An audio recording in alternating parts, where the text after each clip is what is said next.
Amy? Thanks so much, Jeff. It's interesting to hear Mr. McColl's perspective about Camp North End and his take on how high-end projects can better help with Charlotte's economic mobility challenges. We thought you might enjoy hearing a little bit more from him. Most of you probably know him as the retired Bank of America president. He retired back in 2001, but remains one of Charlotte's most influential voices after overseeing much of the Queen City's booming business growth in the 80s and the 90s. Let's take a listen.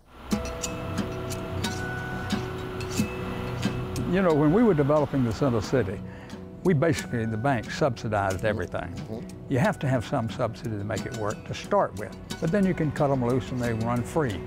Things are running free now up there. Right. And so that'll happen here. You'll have to do what it takes to encourage people to be a pioneer, take a risk, but it'll work.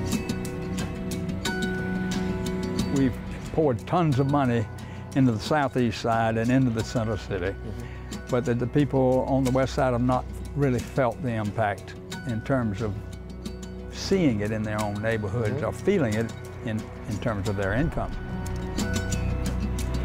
Part of our problem in the city with the prosperity we have and then the poverty we have, part of the problem is just not letting ourselves see it.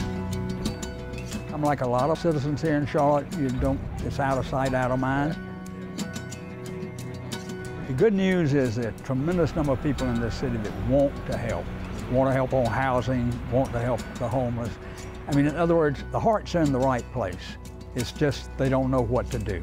So I believe that development here and continuing out the north side and out west will change all that. And people gravitate to where there is safety and where there's entertainment. And I always used to like to say that I wanted a city where we could work together, play together, and pray together. So you got the whole thing.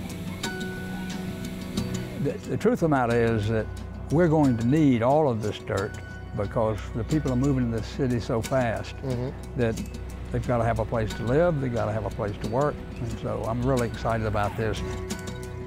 It's always great to hear from such a transformational leader. Thanks so much, Mr. McColl. Well, what life skills